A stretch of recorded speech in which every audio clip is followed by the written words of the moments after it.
Sure, definitely.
Go ahead.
Smile. Come on, you look more handsome than that.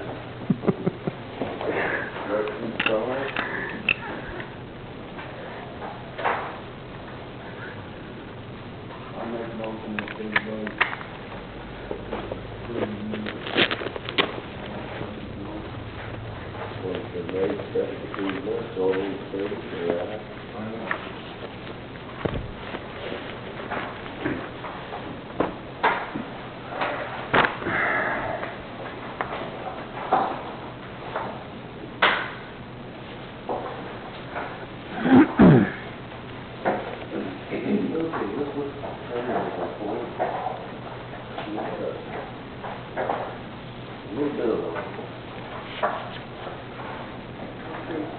increase there. If you look overall, quite a bit from last year, but one of the major ones is franchise tax and MOWING. I think that's a direct result. If you look at it, last year's time was a little less than 3,000, now it's a little over 6,000. And I would say that would be better. I mean, they're using a tremendous amount of this downtown. And I'm sure I think people do as well, but I can imagine anything. It's $6 coolers too, I guess, but anyway, I can tremendous increase in our total sales tax reports up. I know it's about 1,500, so we get about a $5,000 increase in our revenue. Something that doesn't need that, I just didn't know if anybody else noticed it.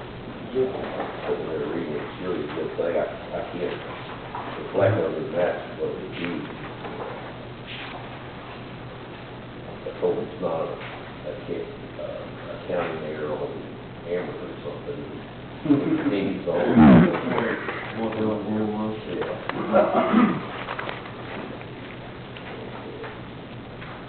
overall, we're down some from our cash a year ago, but I guess the philosophy did that comprehensive plan and made a bunch of that.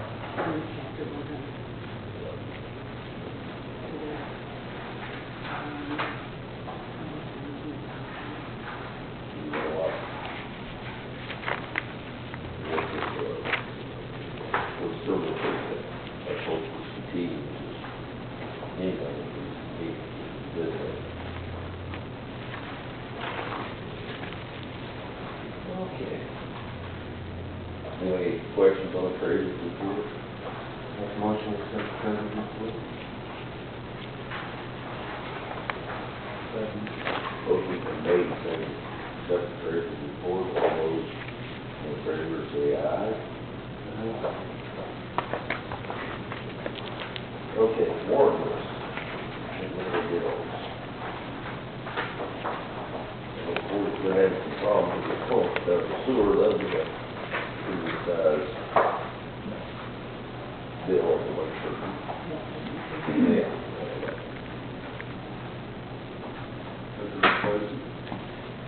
What do you have to rebuild, one or two already? You got another one up there? The one that's up there right now had a seal fail, so it had moisture inside it, but I'm not sure what they're gonna have to do to it yet. And didn't they work on another one for you before that? No. I've got Oh, you kinda had, having problems with one that's down there now with the controls. okay, that's right. You had one that failed and you got control problems with it.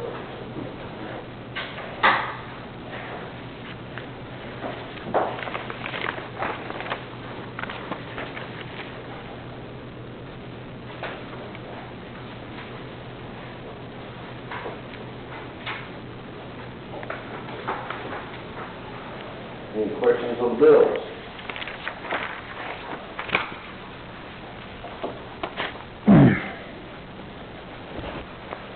Make a motion to accept the bill. Motion made and seconded to accept and pay the bills. All those in favor say aye. Looking on down, I noticed on 11, we got a little change here. It's on item 11, thing, should be quick claims, instead of quick claims. Other than that, I guess we'll go to public comments. Anybody any public comments? Good evening, Mike Hutchinson, 607.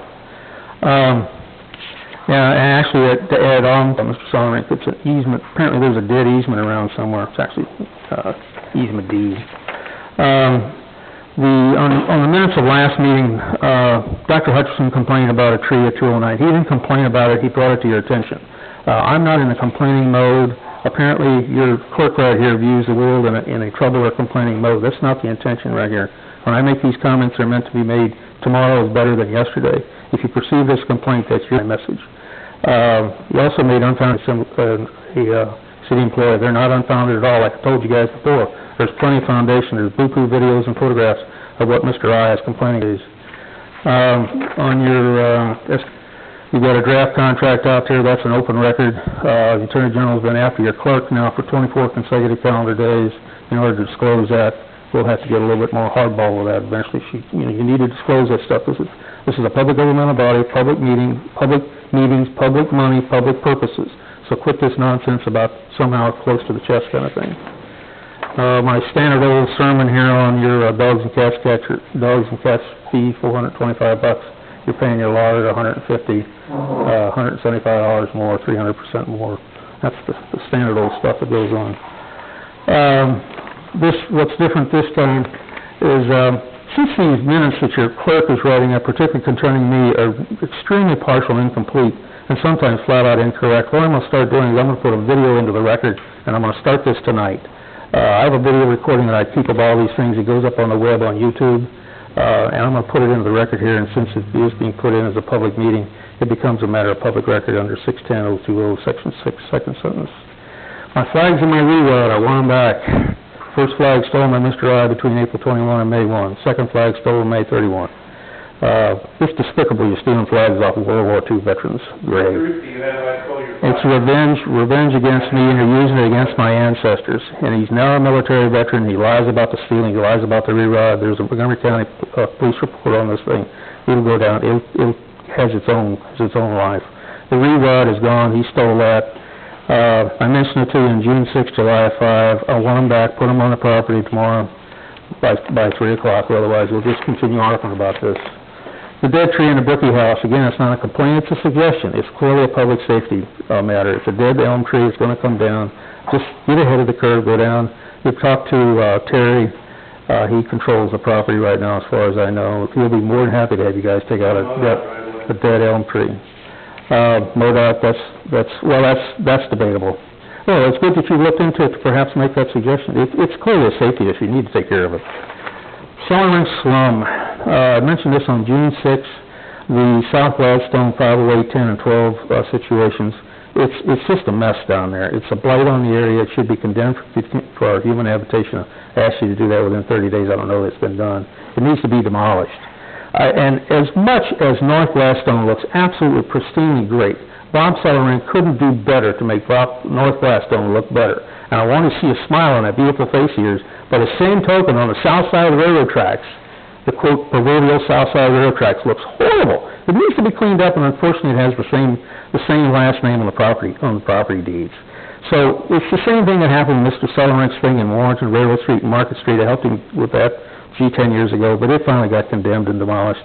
And the same thing happened to the brick rolling that's on the south side of the road from Stewart's, where Mr. Crow had his barbershop before he quit. The upstairs, the city has condemned that for habitation. There was dog manure, all kinds of junk in that place. Unlicensed trailer. You guys need to get a license. I mean, if your chief of police is really doing his job, he'd say to Mr. I, he says, "Hi, for $8, go down to Warrenton and get you a license to pull in that crazy trailer." There's three photographs in here. I know you guys just use it all your mower around, but still you're driving on a federal highway. You need to get that thing licensed. Again, this is a suggestion. This is not a complaint. It's a suggestion. The road around the south side of the old Pisky building, which is now owned by Kenny Schwartz, it's extremely narrow. They cut down a whole bunch of old dead trees, and they're pushed up against the road. Surely the road right-of-way is more than 15 feet wide, which is about all it is. So you guys need to look into that, see where the right-of-way is. Maybe it's still railroad property. I don't know. I haven't checked in the deeds on that. There's 9 photographs there, and you guys really need to fix that. Somebody comes down there and hits that log at night, they're damaged to whatever they're driving. Open Meetings and Records Act. I asked for this draft contract on Tuesday, 5 July. The 20th was produced. She's refused to produce. There's been buku conversations back and forth between the Attorney General's office and your office. You're 24 days over. You need to produce it. Or if you're not going to produce it, get out of the damn job and quit obstructing the Open Meetings and Records Act. Again, I have mentioned this a couple times before, and that is take that table and turn it around so that we don't look at the back of these two people right here. And also, like Mr. Stice said the other day, he needs a podium. It doesn't have to look pretty. It just needs to be functional, just a lectern. So when professionals come in here and talk about something, they've got a place to put things. So turn the table around and create a podium. Thank you. Okay, Mike, here's the reply. Those contracts are under negotiation. We have not signed anything. We're dealing with money and the board has to okay it. Secondly, you act like a lawyer. I was in a courthouse where you were at Montgomery City, and you replied that you were going to represent yourself, and the judge said, oh, you should. All of this is irrelevant. And then you said you were a PE, which I'm sure you are, and you said you were supposedly had studied law, and he had you talk for a while, if I remember right, and correctly, here's what he said. Apparently you didn't make those schools because what you have wrote here is totally wrong, and he dismissed the case. All of that is irrelevant to this proceeding. So you don't need to be quoting us law because you don't know it. You're no better of a lawyer than I am. All of it's irrelevant. Okay, so thank you. There has only been one call to the Attorney General's office and myself. You need to produce. Your 24 days over. No. No, we don't, Mike. We've already found that out. You need to go back to the country where you belong or sit here and be quiet. We're done. You're in the country, Cap. You never left the country. Mike, and if you keep talking about my employees, I will have you banned from this. Employees? Yes. He works for the City of Jonesburg. I have First Amendment rights, and I have Resmo 610 rights. And you should know a little bit about the law because you're in trouble. You have had... All of this is irrelevant. You have more conflicts with more sheriff's deputies, police officers, judges, and lawyers than everybody... Mr. I seems to have problems with I because his lawyer just switched judges the other day. So, and I think you've got another case, something about some pictures we were taking, and it's, my understanding, you're having trouble with that, Judge. Oh, really? All of this is irrelevant. Well, so you don't need to talk about... You seem to be digging up stuff on the perimeter, and you're hiding from the center. No, I'm not, Mike. Produce your documents. You're not going to get the documents, okay? And the Attorney General will talk. You're over with, okay? Thank you. Now we'll proceed on. Okay, Tracy. Yes, you mind if I come up there? You absolutely come right on up. All right. Bring a chair up. Well, can I just sit in the... You'll sit right there. All right. Thank you. All right. Okay, so I'm Tracy Day, and I work for the Missouri Department of Natural Resources. That's already. I've worked for the department since 1989. I wrote wastewater permits, and I've also done drinking water inspections. In the last year, we started doing a new... We called it an initiative, but it's really more a new way of thinking for the department, and it's community services. You guys are one of 30 communities in Missouri that we piloted this project on. And here's a two-page summary of what the community services is about.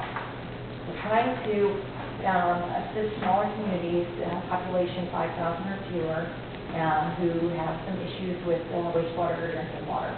You guys happen to have a lagoon that's going to be coming up against some ammonia limits in the next 5 years? That's correct. 8 years? A little less than that. So instead of waiting until that time and saying, oh, you didn't make it, we're going to give you a notice of violation, we've picked out a couple of communities that we might be able to sit down with and work with and maybe help you guys plan for the future. So back in November of 2016, I sat down with Sherry, your mayor, and CORY, and I have created this summary of the City of Jonesburg. So this is a template we created for the entire state.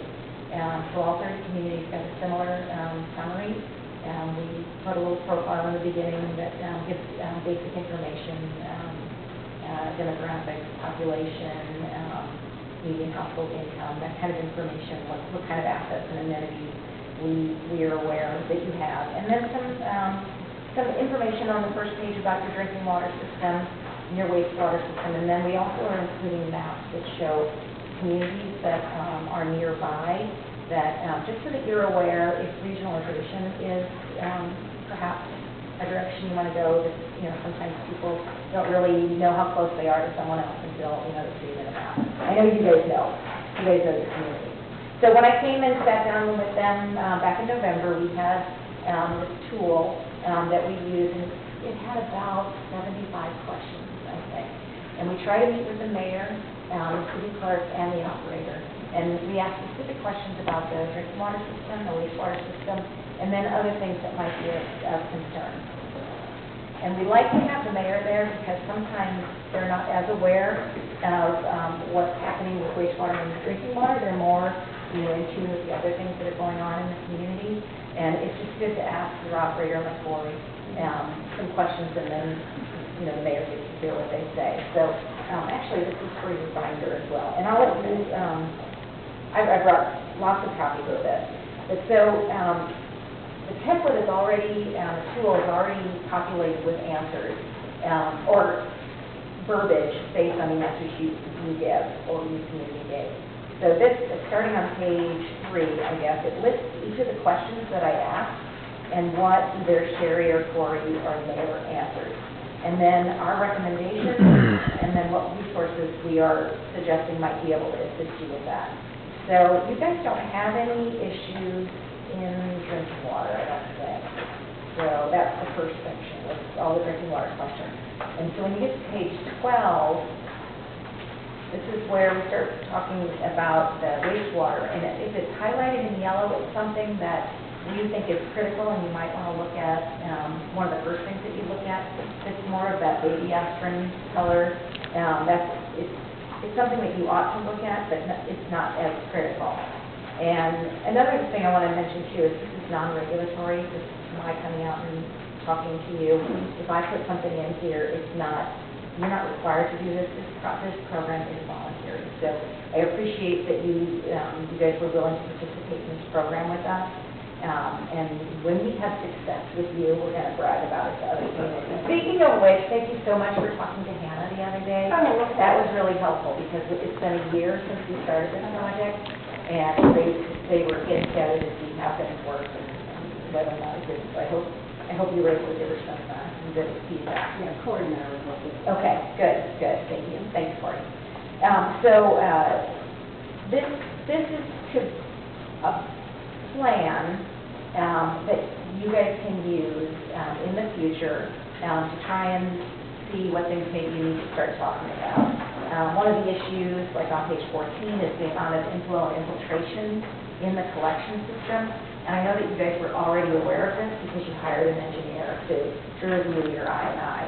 And so we also agree that's critical, and we're glad that you're working on that. But just having the engineering report, that's not the end. You still need to be working towards moving in those directions.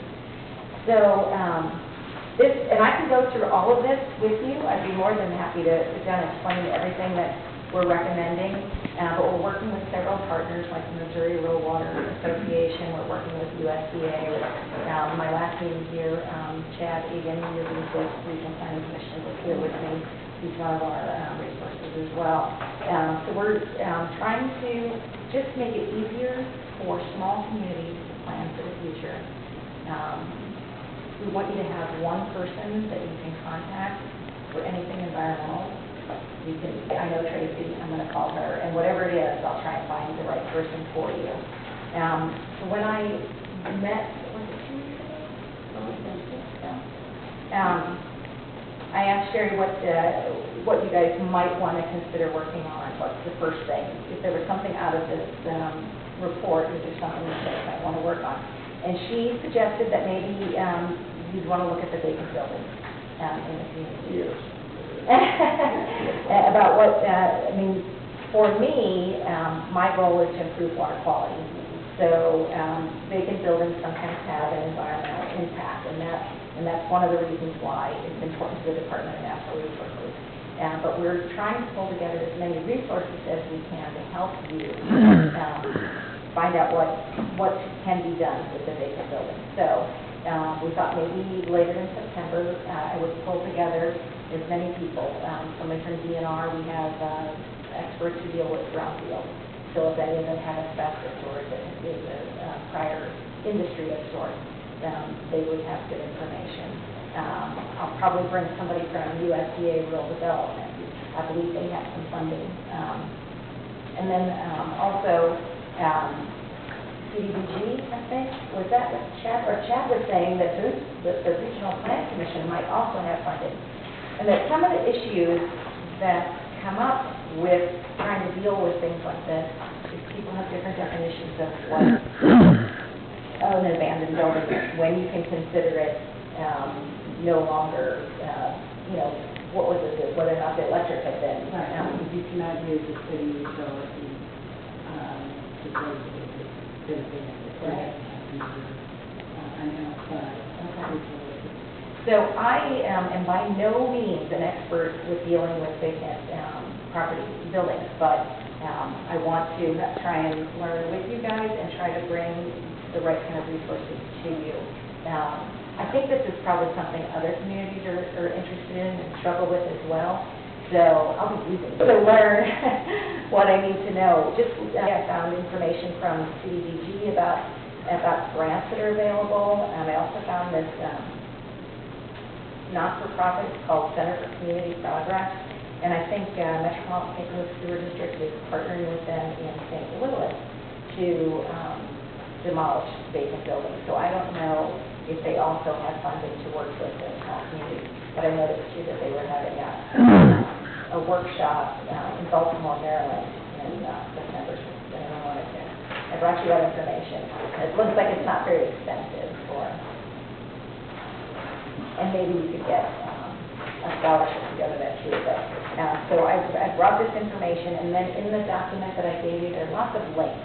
I've provided a digital copy of this to Sherry on a jump drive, but you can just type in those. Wherever there was a recommendation, there's probably a website as well. And so I printed off the information that was linked for the vacant building, because information about brownfield assessments and construction demolition waste guidance and application for that. So I brought all of these things for you to have. We can go through them tonight or when we get together later in September. But I just wanted to have this kind of information here for you, which will probably like 10 copies and everything. But there's environmental regulations regarding demolition. And so we have publications regarding that and asbestos requirements for demolition. I was going to take a look at the demolition thing right Oh, now. okay. What do you think? I mean, certainly, okay. Yes. All right. So I don't know, again, not the expert, but I am willing to take you through whatever, be able to try and move forward with this.